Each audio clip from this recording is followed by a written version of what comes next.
Assalamualaikum warahmatullahi wabarakatuh. Ya, alhamdulillah. Hari ini, pada kesempatan kali ini, saya akan menyampaikan terkait 5 hal yang harus kita perhatikan sebelum menilai body language atau gerak tubuh seseorang. Nah, yang pertama adalah konteks. Jadi, kita harus memperhatikan situasi yang terjadi pada saat itu. Kemudian yang kedua adalah cluster. Jadi maksudnya sebuah gerakan tunggal itu dapat memiliki makna yang beragam. Nah, apalagi ketika gerakan-gerakan tersebut banyak dan disatukan, maka dapat memiliki makna yang lebih dalam. Yang ketiga adalah kongruensi. Jadi, akan kongruen ketika apa yang ada dalam pikiran dan kata-kata selaras dengan yang dikatakan. Kemudian, yang keempat adalah konsistensi. Jadi, maksudnya ketika kita dapat memperhatikan perilaku seseorang ketika dia sedang dalam kondisi santai dan ketika orang tersebut sedang dalam kondisi stres. Nah, kemudian yang kelima adalah kultur. Jadi, nonverbal itu sangat dipengaruhi oleh kultur atau kebiasaan seseorang dalam beraktivitas.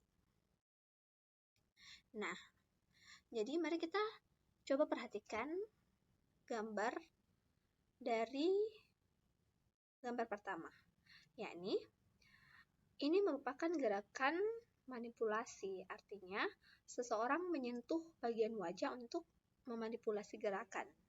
Nah, jadi gambar laki-laki ini menyentuh wajah di sekitar hidung. Nah, biasanya memiliki makna seseorang sedang mengatakan hal yang berbeda dari yang ingin dia sampaikan. Nah, kita perhatikan gambar yang kedua. Jadi, posisi seseorang yang sedang menempatkan tangan di atas mulut. Nah, biasanya bermakna orang tersebut tidak ingin menjawab pertanyaan, atau orang ini cenderung tidak mengatakan apa yang sebenarnya, atau bahkan orang ini menutup komunikasi dan interaksi. Selanjutnya, gambar yang ketiga, yakni posisi seseorang yang kepalanya agak miring sedikit.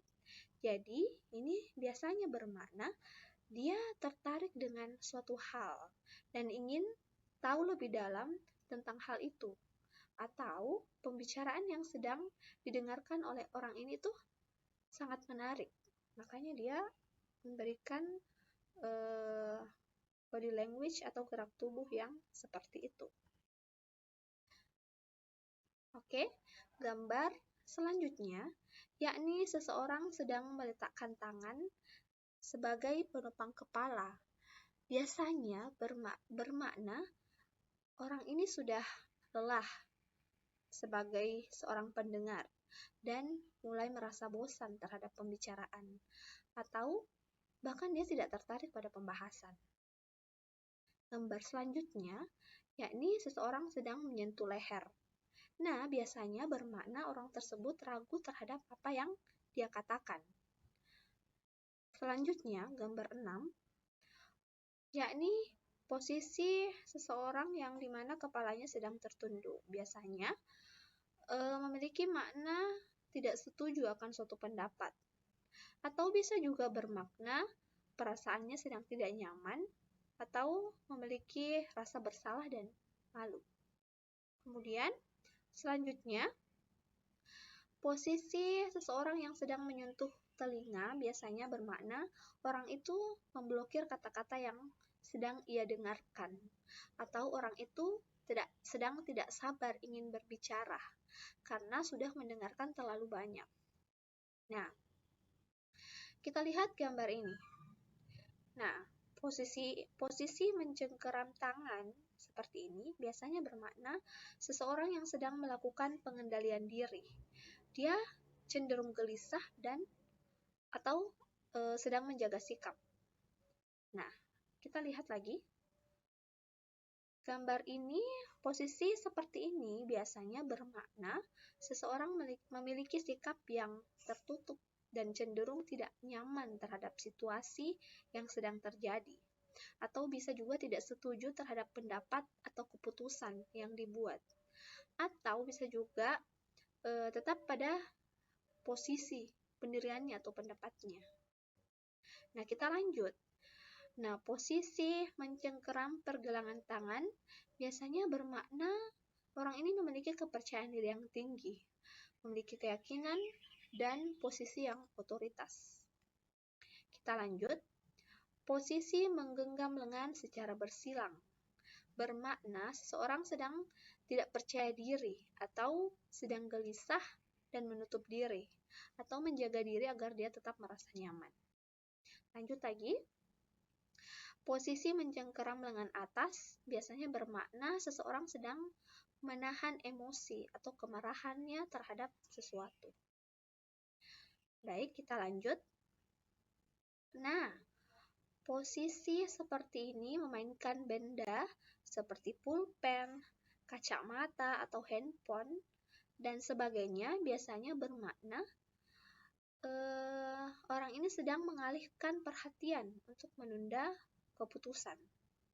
Kemudian, posisi tangan yang digenggam seperti ini biasanya bermakna menahan sebuah sikap itu cenderung bermakna negatif atau gelisah.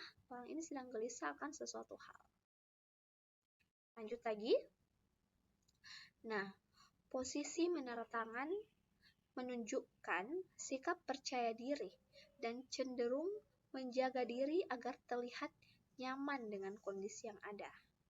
Nah, kalau posisi seperti ini, ibu jarinya yang terlihat, di mana ibu jari ini adalah lambang dari ego dan mendominasi.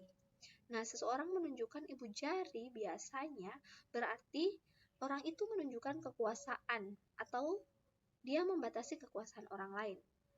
Nah, posisi tangan terbuka biasanya identik dengan penerimaan, keramahan, dan memiliki rasa kepercayaan pada pembicara yang sedang ia temani bicara.